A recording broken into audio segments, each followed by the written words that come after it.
up, everybody? Welcome back to another edition of Boxing and Beyond in the AM with Mademan. Man, I want to say thank you to everyone that got up today and early today to join me on this particular broadcast, man. It is always a pleasure, man. Always a pleasure.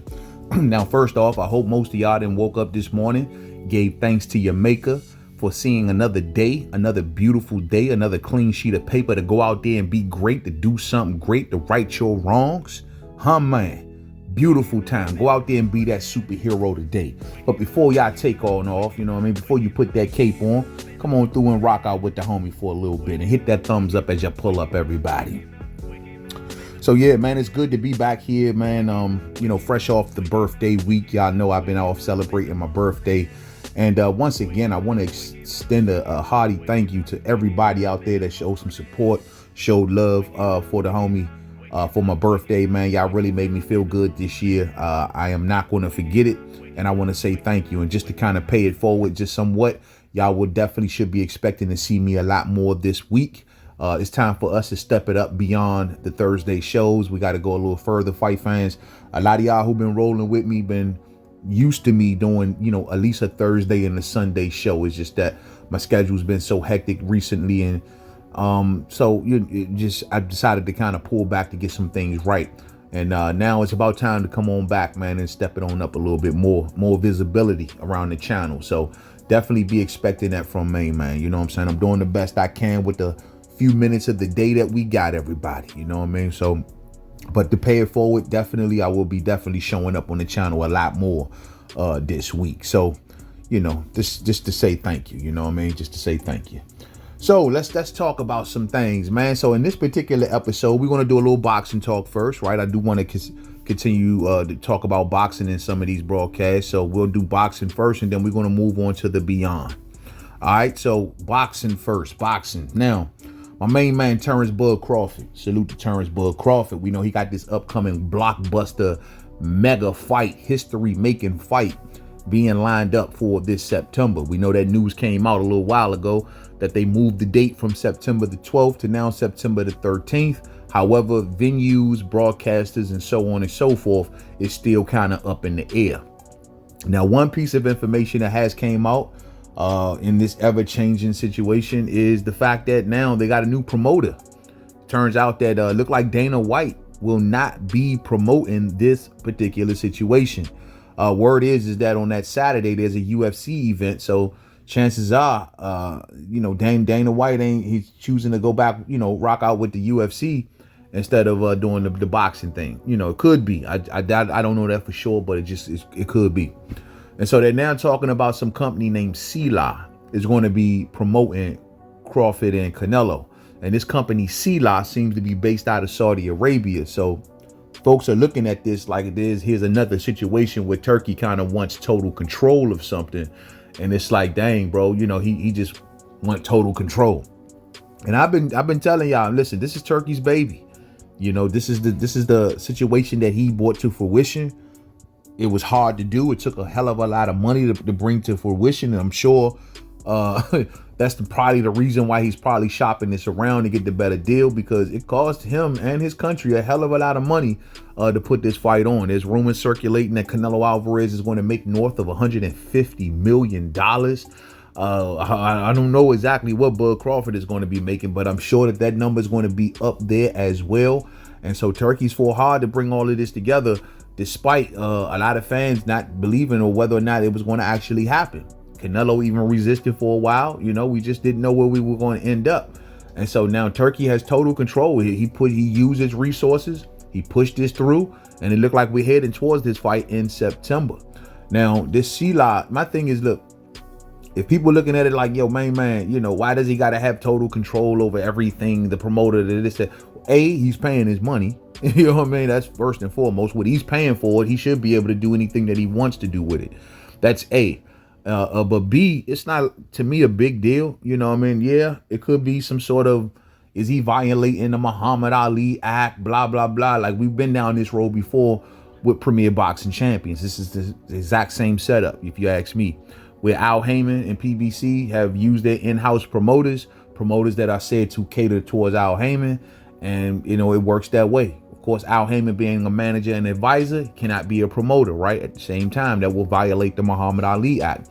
And in Turki Al Sheikh's case, where he's more so the event planner, I'm not even really 100% sure of his exact position. That's the wild part. But he's not a promoter. That I do know. He's not a promoter. More so just, I guess we just call him an organizer. You know what I mean? Something to that effect. But he's more so the organizer, but he doesn't want to blur the lines with promoter neither.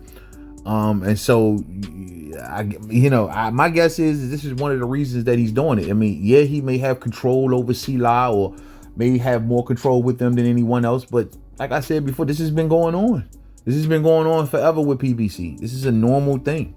They found the little loophole to get around the Muhammad Ali Act. And, you know, we can sit here and say, oh, Turkey is so wrong for doing this and so wrong for doing that. Then we're going to have to look at PBC and say, are they wrong for doing the same thing? My thing is, man, look, I'm just glad that he's putting this together. I mean, he's being real transparent about it, too, it seems like. Like, every time there's a new kind of development, which there has been many thus far, but every time there's a new development, he's definitely quick to talk about it and let it out publicly, I guess, to keep the fans well informed of what's going on. I know a lot of fans are not happy with the moving around of the dates and you know, not having a set venue, not having a set city. People want to get tickets and so on and so forth. But like I said before, unfortunately, we're dealing with a guy like Turkey who that may not be the thing that kind of moves the needle for him. You know what I mean? It's not about, you know, whether tons of fans are there, whether they're there or not. Who cares if there's anybody there? You know, if it was up to Turkey, he'd probably put this joint, I don't know, on top of the Statue of Liberty or something. And just the fighters on top of the crown of the Statue of Liberty fighting, and everyone else will have to watch from the ground. You know, that's like Turkey style, bro. He don't care about whether or not who's in the building, who's coming, and so on and so, how much money they're going to make. That's not his deal. It's just, it seems to me he's just more happy with just putting on the event, grabbing the attention from the event. And like that seems to be more of his desire. You know, I could be wrong. Maybe it could come down to money. This fight is being reported to say it's going to be on pay-per-view. We still don't know exactly what network. And that was honestly that was a little surprising to hear that from Turkey. I mean, I know they're shopping it around and so on, but I thought that DAZN would be more of a shoe-in. I just spoke about this on We Talking Boxing. I thought that would be more of a shoe-in, given that Turki Al Sheikh is like a 13% stakeholder in DAZN. So you would think that he would want the network that he's invested in to be first dibs to get this fight. But if you shopping it around, it's going to go to the highest bidder. It's going to go to the highest bidder. And so for us to know that, hell, DAZN is not a shoe-in to get this fight, that's really eye-opening right there, man. That's really, really eye-opening. And that just goes to show you, man, the way Turkey is doing business, he's just, you know, he's kind of moving to his own beat.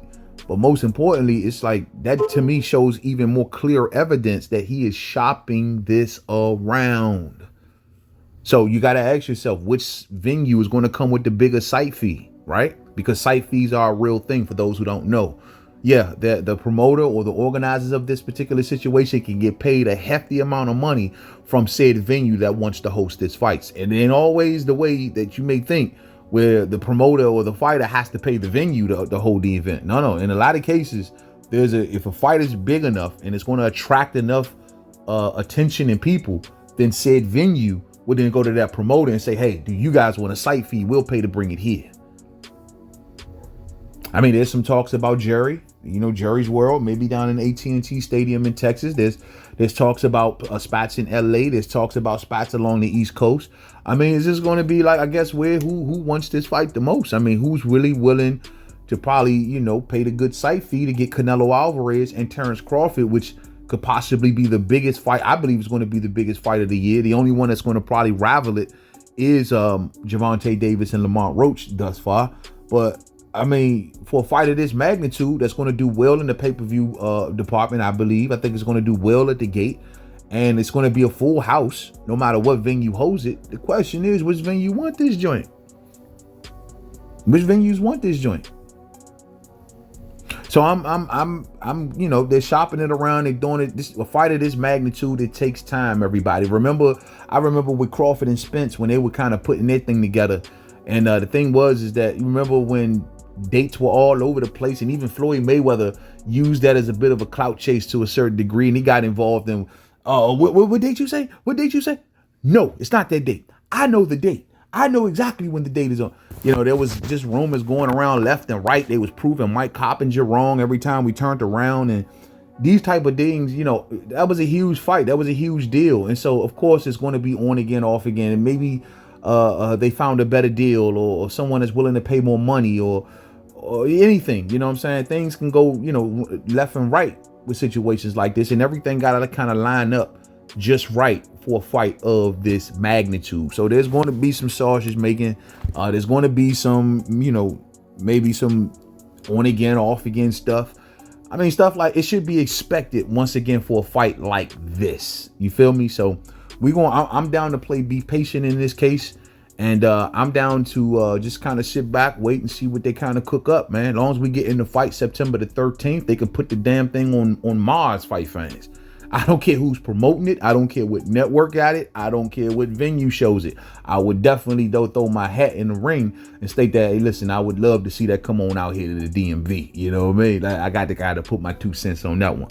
But outside of that, man, I mean, I don't care, man. I don't care. As long as it's somewhere that fans can go, as long as it's preferably here in America, 50 something states, man, choose whatever you want to put it, bro. You know what I mean? It is what it is. I think a lot of us boxing fans, we need to stop getting all involved in that type of shit. Like, why do we care? All we need to know is the fight is happening or if it ain't happening. All the little fine details and little fine print, man, it ain't got nothing to do with us. You know what I'm saying? I mean, nothing. Who getting the money? What network? I don't care, bro. Like, they all the same to me. Every single one of them, they all the same. Who gives two craps? You know what I mean? Just make sure that the two fighters on the night of September the 13th is dead in the ring. That's all we care. On their A game.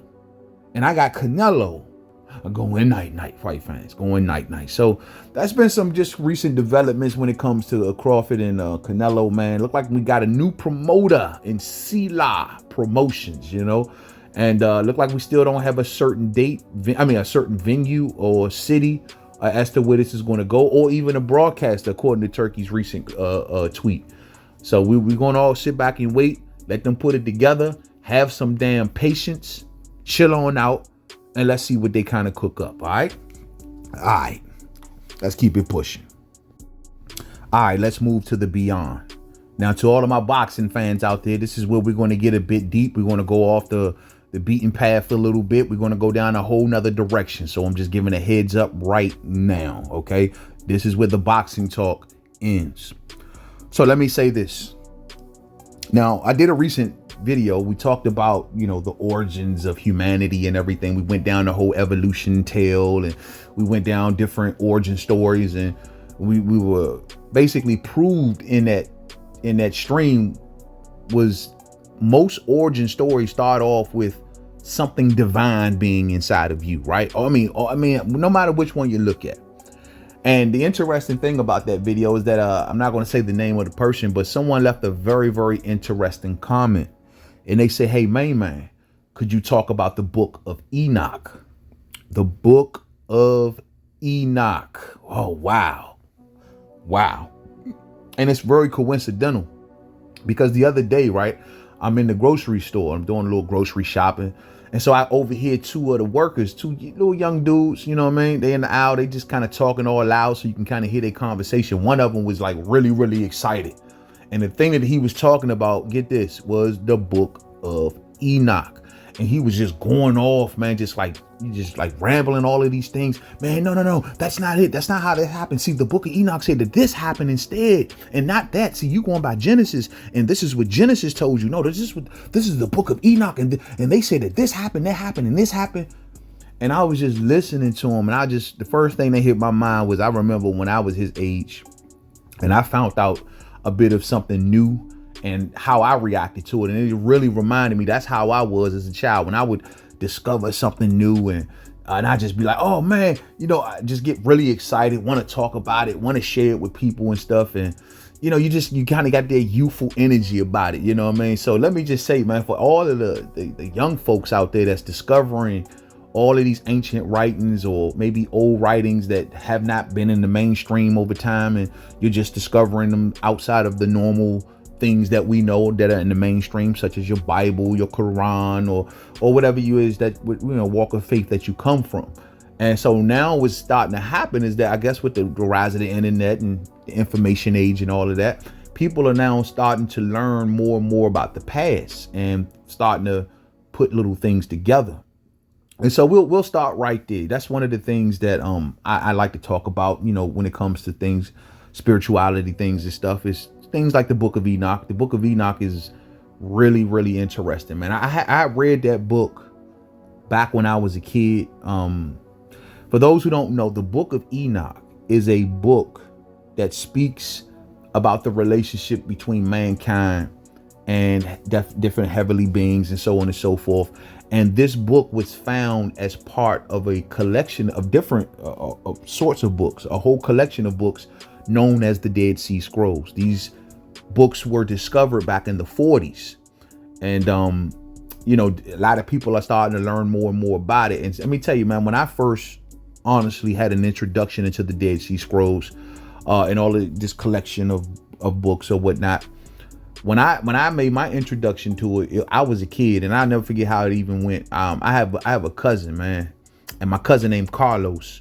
I love you, Carlos. If you hear this, man, much love to you. He just had a birthday, but my cousin Carlos, man, he was like big into the church, you know what I'm saying? And he was like a deacon and, like really into it, like part of the church, like stay after the church, sweep up the church, build stuff, or, fix things around the church. He was that kind of guy.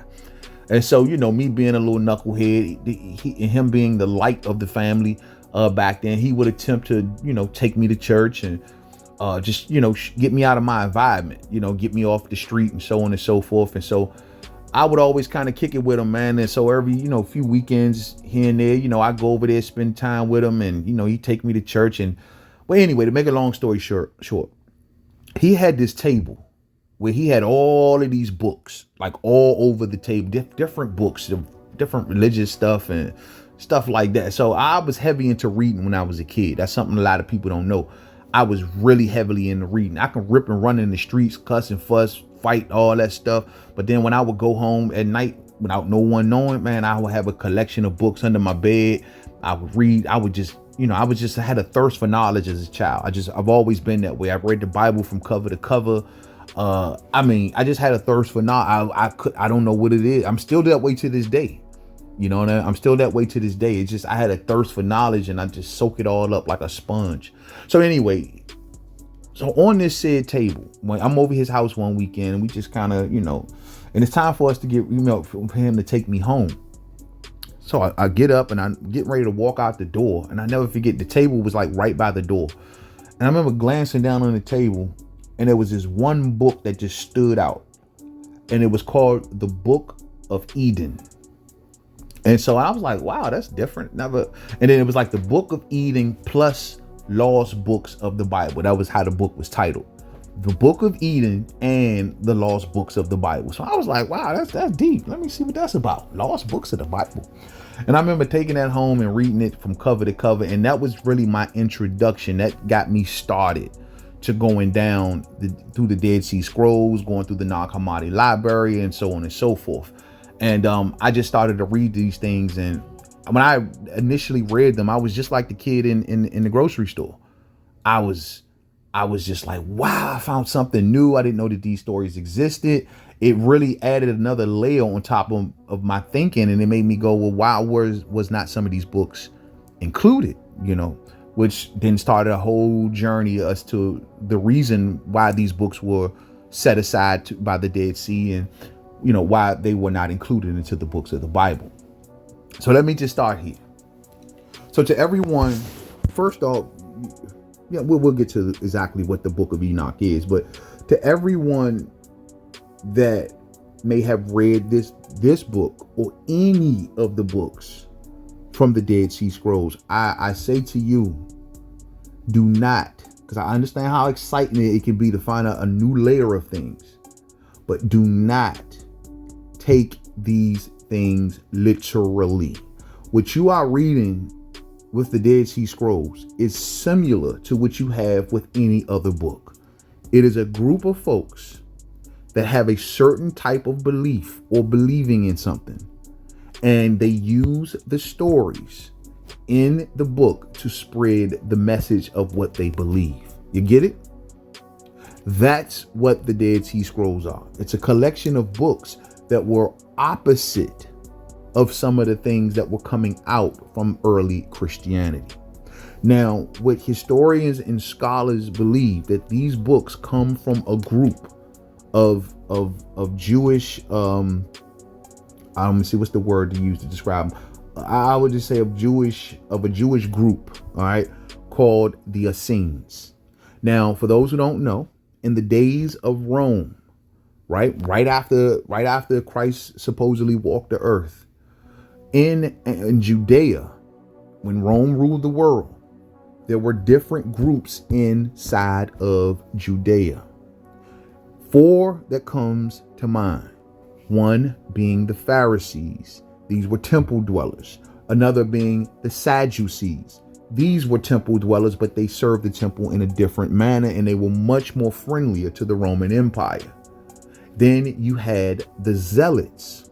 The Zealots were more so like a military wing of the Jewish Empire, of Judea, and these were they did believe in Christian principles. However, they were also militaristic and they were rebels to a certain degree. And it's because of their actions as to the reason that Rome invaded Judea and pretty much wiped them out, because the Pharisees and the Sadducees didn't want to go to war with Rome. Nor did the Essenes. However, the Zealots, well, they did so many things during that time to pretty much get under the skin of Rome, is what pretty much led to the decimation of Judea at that time, as well as the temple. So you had the Zealots. And then, of course, the 4th group you had were called the Essenes. Now, the Essenes were I don't like to use the word cult, but if you did use the word cult, it's more, cult is not a negative thing from that time. Cult like we see it now, like the cult of David Koresh. No.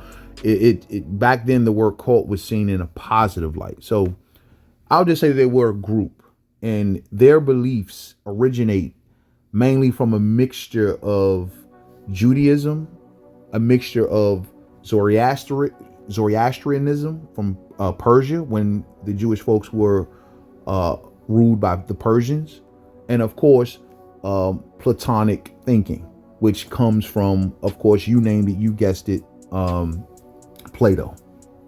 And so when you kind of mix these things up, you'll see a little bit of all of these things in how the Essenes see things. And so what happened was, the reason that you have the Dead Sea Scrolls is in the year 70, right, AD, is when the Romans and as well as the Jews went to war. And when this happened, this scattered people, all of the Jews all over the empire. But the Essenes, who wanted to have nothing to do with that, not to mention during that time, their way of practicing Christianity was viewed as heretical, they were viewed to be heretics.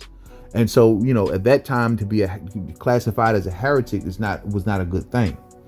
And so what they decided to do, instead of doing like a lot of the Jews spread around the empire, they decided to go to pretty much the end of the empire, and they went all the way to the Dead Sea, where they lived in the caves next to the Dead Sea in Qumran. And so when they lived in these caves, their way of life was totally different than, say, the other groups in Judea. They did not associate at all with the material world. They believe that the material world is evil. This is how you also get your word Gnostic, even though back then the word Gnostic they didn't call them Gnostics. We call them that now, right? But they view the material world as an evil place. So they went to their own caves where they withdrew from the world. They withdrew from the world. They withdrew from catering to their bodies. They had a lot of rituals and customs that most of us cannot live under today. That's for sure. I mean, even certain days that they wouldn't even go to the bathroom. They would have to hold it for the whole day. Like they was, it's some historians and scholars believe that they would cut off their genitals maybe just to kind of withstand from sexual urges. They just basically turned away from the world and they chose to basically live within. And I agree with a lot of their principles. I really, really do. A lot of them. And hence you have the Dead Sea Scrolls with all of these books that were written supposedly by the Essenes. But these books are just basically spreading what they believe through the stories that you read in these books, whether it's the book of Judah. I mean, whatever it is, they believe that Judas was actually a hero and he had secret divine knowledge. Now, if you read that book, that's how they interpret the character of Judas, as the one that had the secret divine knowledge, that Christ actually held Judas closer than everyone else and gave him the secret knowledge. Read the book of Judas. Read the book of Judas. And even you got to understand, like, they were influenced by a lot of things, including Christianity, you know, where they took they heard the story, but a lot of the story they didn't agree with in a lot of terms, but they definitely heard the story. Because keep in mind, everybody, along with the Dead Sea Scrolls, you also have the oldest copy ever of the Gospel of Luke, which is the third gospel out of the four. So at that point, when they had already kind of taken off and, you know, had, you know, started writing and everything, at that point, 3 gospels had already came out. The synoptic gospels is what you call the first 3. They were already out. Of course, Mark comes first. Matthew comes second, because in Matthew, you got 90% of Mark inside of Matthew. And then, of course, same thing in Luke, which builds off Matthew and Mark. You have Luke. Now, we don't include John in the synoptic gospels, because John kind of goes down its own path, adds a whole lot more to the story that the previous gospels never added into it, give you a whole picture of what happened post resurrection to Christ. And so, you know, the John one, it kind of goes down its own little path. And not to mention, John has seen to have came much later than, say, the previous 3 gospels, which they said John came sometime around this in the 2nd century. So, you know, they were already somewhat influenced by Christianity, and they definitely kept a copy of Luke. And like I said, to this day, that's the oldest copy in the world, the copy that was found next, you know, with the Dead Sea Scrolls. Now, they were also influenced by Plato, like I said earlier. Now, the thing is that Plato did not agree with the Essenes, because the Essenes believed that the world, the materialistic world, is evil and it's made from chaos. And however, in Plato's case, where he came up with the theories of a divine mind, and this particular world is a shadow version of a more perfect world, you know. And so he, in what Plato was teaching was, hey, I don't think that this world is evil. I don't think that it's a bad world. I just think that it's imperfect. The Gnostics took it, or the Essenes took it a step further and said, no, the world is evil and chaotic. And this is where Plato and the Essenes kind of went left and right. And he spoke about this.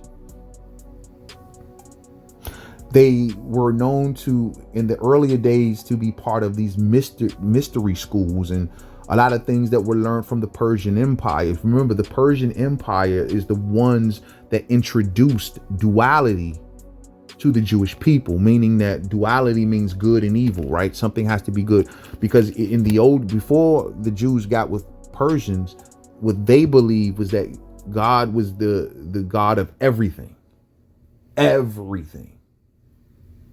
And everything, so which means pretty much everything that he was over was good. However, the Persians introduced duality, good and evil, to them and separated the two. And in return, the Jewish folks went back home during that time when they were ruled by the Persians. They ended up going back home and rebuilding their temple, which was assisted by the Persians as well. And a lot of scholars and historians believe that the reason that the Persians allowed them to rebuild the temple is because the Jewish folks took on duality.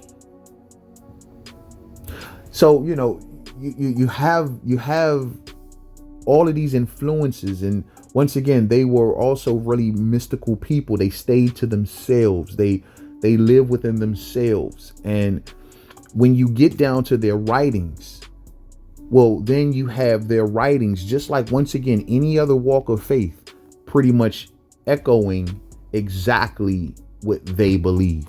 So let's give some examples before we get to the book of Enoch. So some of the examples that you give is, I guess one of the good ones is the creation story that they believe. And they believe that everything came from a monad, the monad being God, for those, just for lack of a better term, just say the monad is God. Okay. And just like in Plato's theory, he believed in the divine mind. They believed in a monad. And so what they believe is that this said monad gave off what's called emanations. And so you can picture like one big light and then a bunch of little lights just shooting from it. Shoom, shoom, shoom. You know what I mean? And each of these lights had a name. They were named initially after feelings, things like foresight, things like, just different feelings and stuff like that. That's what they were named. And they had a male and a female counterpart. And so one of these emanations, right, was named Sophia. And Sophia, which basically meant wisdom. So she was wisdom. And what wisdom wanted to do was prove to the mighty monad, or God, that, she wanted to show him something good. She wanted to show him, look what I did, look what I brought forth. After she's seen all of the beautiful things that the monad has done. And so what she did was went off to herself without her male counterpart. And she gave birth to another entity named Yaldabaoth, which meant chaos, right? The god, or blind god, or they called him a blind god because they said he was blind because he didn't see what was above him. So Yaldabaoth, whom when she created this thing, she didn't like what she saw, and she felt shame, and she wanted to hide it. And so she tossed it into the darkness. And so by it being in the darkness, it wakes up, it realizes how powerful it is. Yet it's in darkness, so it doesn't see anything else other than itself. And so what it does, it creates the seven heavens and the materialistic world. And to make a long story short, eventually he caught a glimpse of man, which came from above, right? Which we were in the realm of God, the perfect man. He caught a glimpse of it, and he wanted to recreate it himself. After many, many failed attempts, eventually one night, Sophia comes around when no one's around, and she wanted to make right her wrong. And so what she did was, into one of the humans that Yaldabaoth tried to create, she blew into his body. And this is where the Gnostics get their teaching of a divine spark being trapped in this chaotic world. Because when she blew into that body, eventually, to make a long story short, once again, man was set here on earth. After many changes, of course, going through the Garden of Eden and so on and so forth, at least their version. But eventually man ended up here on earth with that divine energy of Sophia, which comes straight from the monad inside of us. And we all must now wake up to go back home. And that's just a quick overview of their creation story, right? Well, how much does that line up with the fact that they do not like the material world? They see things as chaos. All of these things are teaching why the world is so wrong, because it's being ruled by a chaotic and evil entity. You see what I'm saying? And so that's the story that they believe happened in the beginning and created this world. And it just so happens to be the same story that teaches their teachings. You understand? That's how it works. I always speak about how in the ancient times they wrote in allegorical terms. A lot of the stuff that we hear today it's not meant to take literally. It's meant for you to get the message out of it. I've even gotten, well, I'm not going to go so far, but I used to have this thing on whether certain people existed or if they didn't exist or were they made up by who or what. And, you know, I kind of gave up on it because there is a lot of evidence that a lot of our favorite people from history never existed, and maybe they were created to push a certain message. I ain't gonna lie. I mean, I wondered for a long time, was Paul of the Bible ever a real character? I wondered that for a very, very long time, because I know that at that time, the Romans, whom were pagans, well, they needed somehow, some way, a way to ease the Roman citizens into the religion of Christianity, and not to mention also quell the worries and the fears of the Jewish folks who always saw their religion as theirs, you know what I mean? And so this had to be kind of spread it around. And so the character of Paul, that's exactly what his job was. If you read the books of Acts and of course the book of Corinthians and so on and so forth, you see that that's what he does. Galatians, he basically takes the message of Christ and crosses it over from just being just from Jewish sects to everybody. And so it made me wonder, was he real? But I'm not getting into much of that right now. That's not here nor there. But as you can see, that's how you have to read these things. So when you read the book of Enoch and you hear this intricate story, you have to ask yourself, what is the meaning behind this story? What is the meaning behind this passage? Why are they putting this illustration together? That's how they done things. You know, we have this story out here, one of the oldest stories to ever exist on here on earth, which is even older than stories in Genesis. And that is the Epic of Gilgamesh, right? You take the Epic of Gilgamesh, where a lot of people actually believe it, but crazy as it might sound, these things actually happened in ancient Babylon, where you had this great king who went into the afterlife and all of these things happened to him. Well, that was written as entertainment back then. Entertainment. We read the book of Psalms and these were a book of poems, yet we take them as scripture. And I always ask people, and I say, hey, well, what happens if maybe, I don't know, 200 years from now, someone finds, I don't know, a movie script or, I don't know, the lyrics to some of the songs that we sing or whatever today in yesteryear. Would they believe that these were scriptures, or are they going to take them as songs? I do wonder that sometimes. And so that's how you have to read all of these things. Even the Gnostics, as much as they, had their own ways, they also had ways to get their message out. And they used these stories in particular to get their word and their messages out, to say that a lot of this stuff actually happened. Oh, yeah, I can pinpoint it. Well, good luck with that. Good luck with that. I don't think that was the reason of writing these kind of stories. But to get a message from it, to learn, and what does it mean? Yes. So let's see. I know the story, but I'm going to have Sam help me out here as a quick synopsis of exactly what the Book of Enoch is. So let me see if Sam is willing to help me. Hey Sam, what's up, man? Hey, not much. Just here and ready to chat. How about you? Anything exciting going on? Yeah, it is actually. Can you do me a favor and give me an overview of the Book of Enoch? Of course. The Book of Enoch is an ancient Jewish text attributed to Enoch, the great-grandfather of Noah. It's not part of the canonical Hebrew Bible, but is considered an important text in some Christian and Ethiopian traditions. The book is divided into several sections, including 1. The Book of the Watchers describes the descent of angels to earth and their interactions with humans, leading to the birth of the Nephilim, giants. 2. The Book of Parables contains apocalyptic visions and prophecies about the coming of a messianic figure and the final judgment. 3. The Astronomical Book details Enoch's journeys and his knowledge of heavenly bodies and the movement of the stars and planets.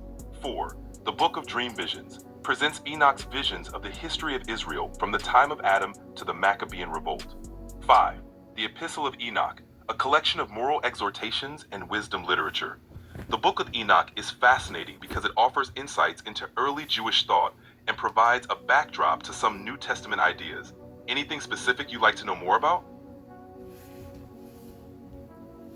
Beautiful, beautiful. Now, we do know a lot of those stories, especially the ones with the Watchers and the Nephilim and everything. A lot of those stories were in the Old Testament, or to a certain degree were in the Old Testament. And it looks as if the Book of Enoch seems to be a book that the Essenes carried around to remind them of the ways of old. Because you got to understand, during the time of the Roman Empire, even the groups in Judea, whether it was Pharisees, Sadducees, Zealots, or whomever, even Judaism, at that time, like, it was going through so many changes, several changes. And it seems to me that one of the things that the Essenes prided themselves on was the ways of old, at least to a certain degree. Some of the stories of old, the stories of the Nephilim and the Watchers. And this is when, the angels mated with, man or whatnot. And you got giants and so on and so forth. So they held on to a lot of the older traditions to a certain degree, which they once again merged into some of the things that they believed in. But the thing is, just like any other group, if it's something that did not line up with what they believed in, then it's not nothing that they would push. You know what I mean?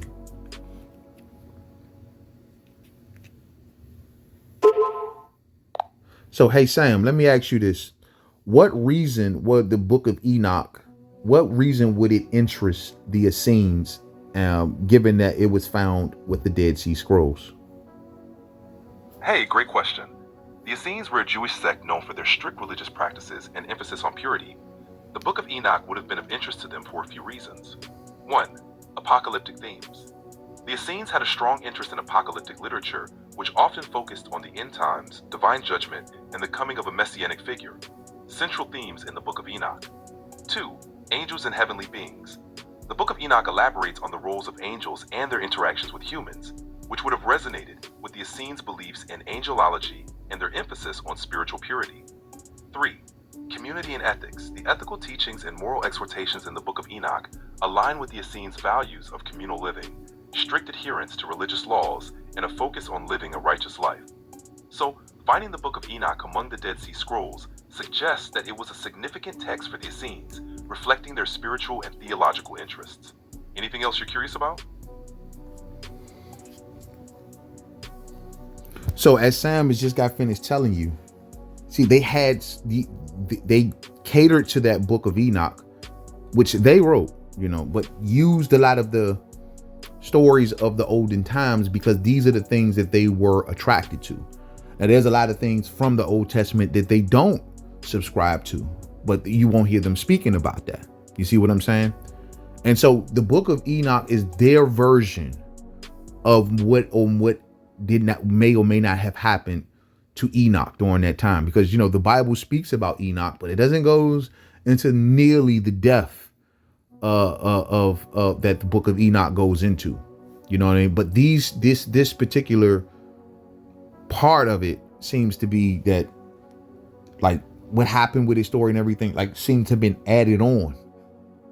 And you do got to ask yourself, I don't know, were they the ones responsible for adding it on, or maybe some other ancient Jewish writer? Let's see.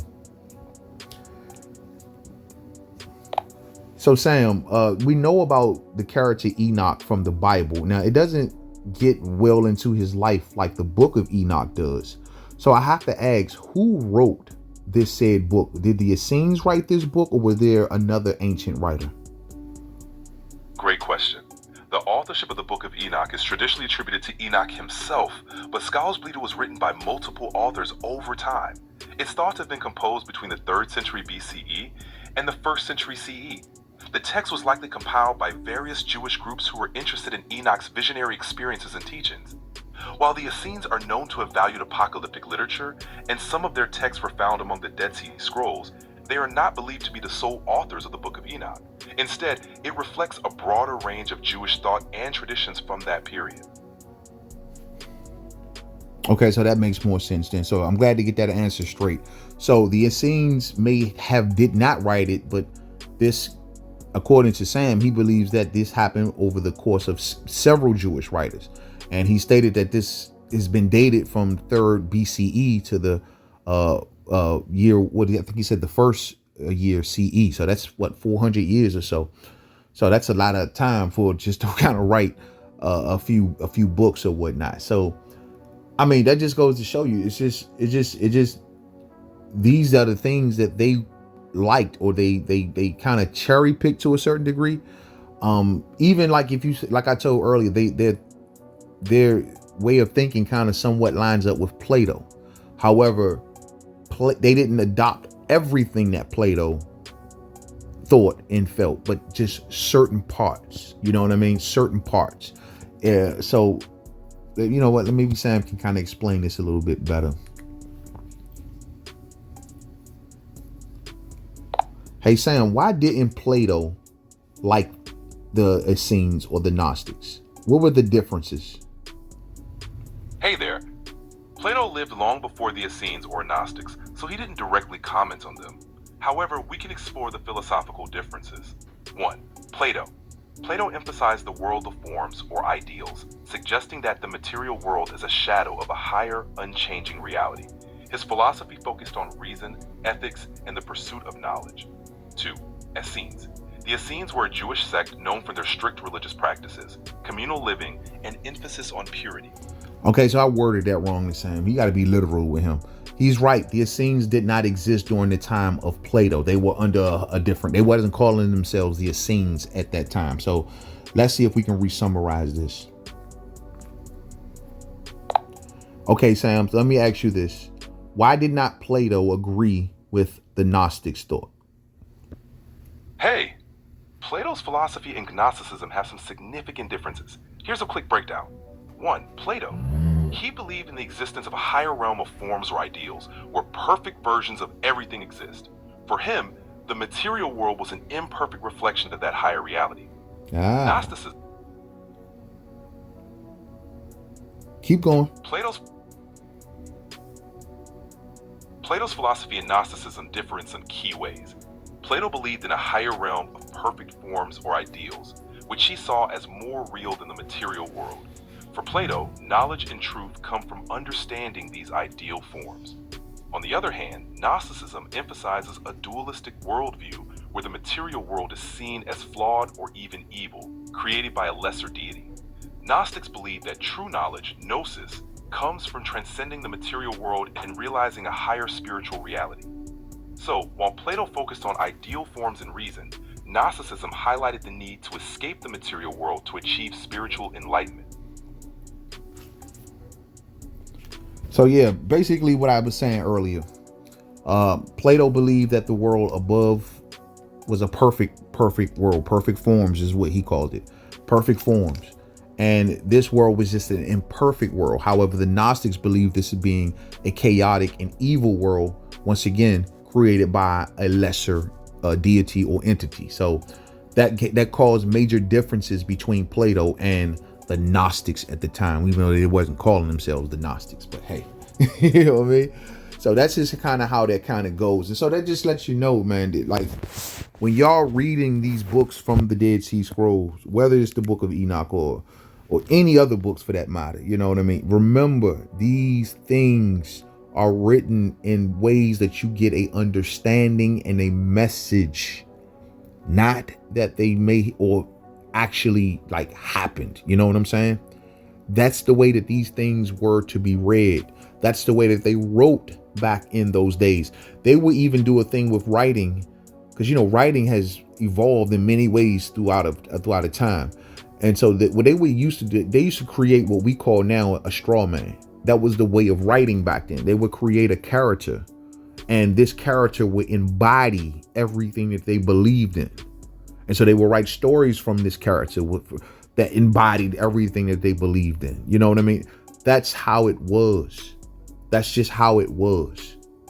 I remember reading about this, the Osiris cult, you know what I mean? I'm sorry, the Serapis cult, in which they merged two Egyptian deities together, and you created this one deity called Serapis. And the reason that had to be done is because at the time the Greeks had took over the Egyptians, and the Egyptians have never been ruled by a white man.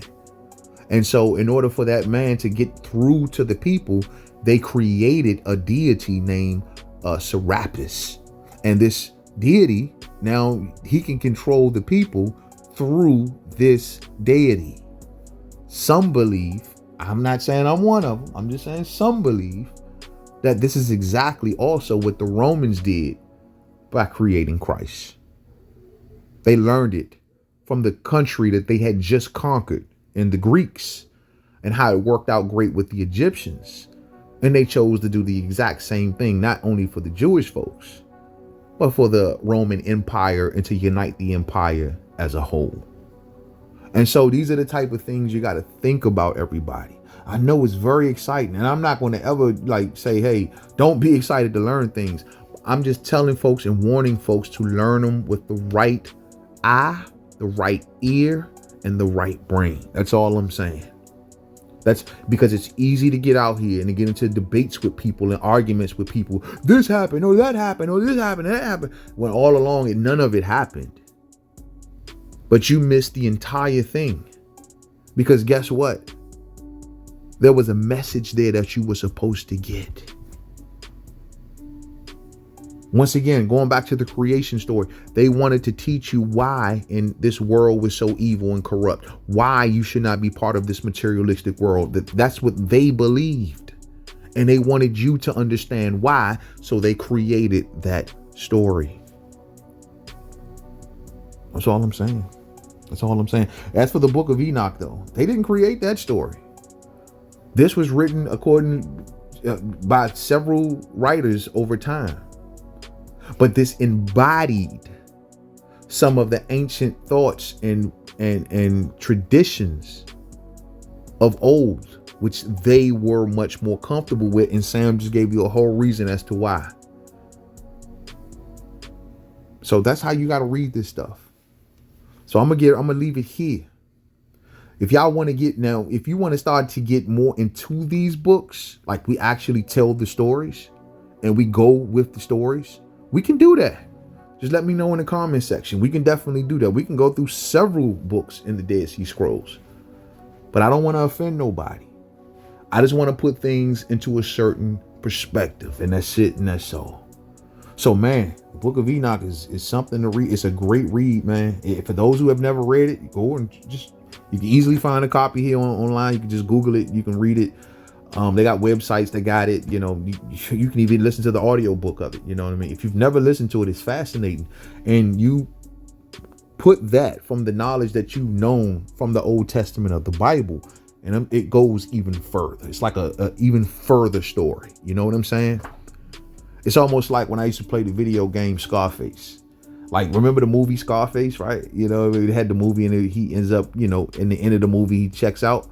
Well, in the video game, it picks right up at the point right where he's supposed to have checked out, and the story keeps on going, and it just makes it like, yeah. So that's if you like that into a certain kind of way, then check it on out. You know what I mean? What you do know of the character of Enoch in the Bible, well, it takes it a bit further, and it gives you a little something to think about, makes you something to go, But once again, I want everyone to remember something in the end, that these folks were also part of the early Christian church.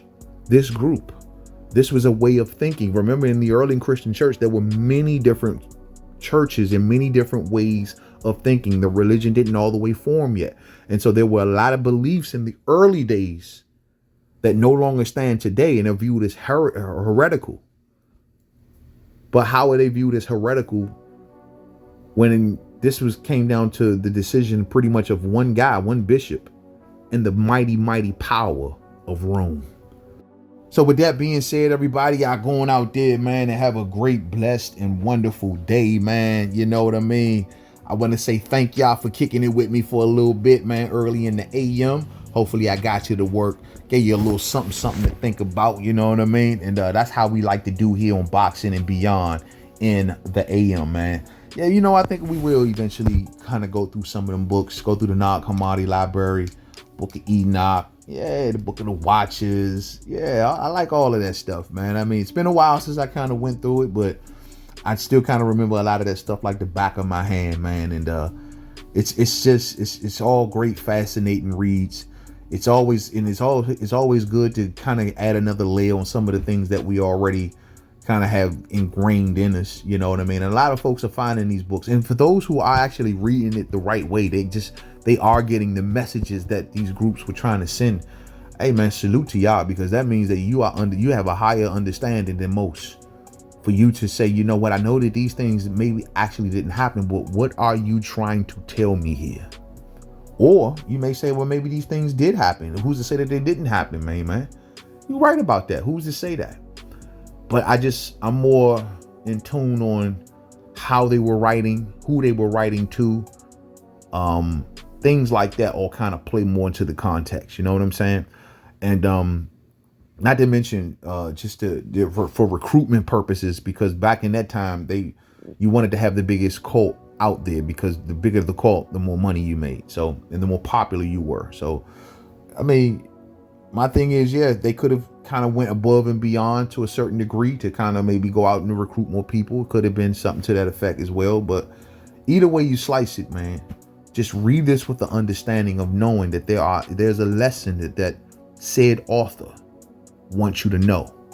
And when it comes to the Dead Sea Scrolls and these collection of books, the ones that were written by the Essenes and the ones that were not, but all these books were made into the collection and they were put into the caves of Qumran from being destroyed, because during that time book burnings were very, very, very heavy. Very heavy. If you were deemed as heretical, they would have book burnings and pretty much wipe your faith off the face of the earth. Like there will be nothing left. Nothing left. There was another early church bishop named Marcion.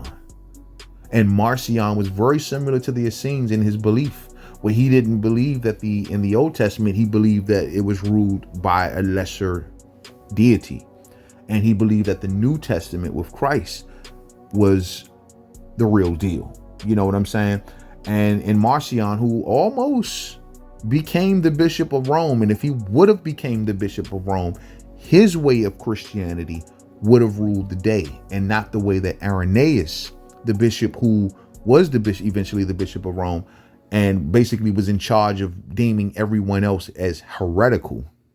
But if Marcion wins, the Christianity that everyone practices today would not exist. It would not exist. And Marcion's train of thinking more aligned, far as being, thinking of lesser deities and stuff like that, it more aligned with what the Essenes were thinking, as opposed to maybe a lot of the modern day Christians at that time. So it's really something interesting to make you think, man. It really, really, really is interesting.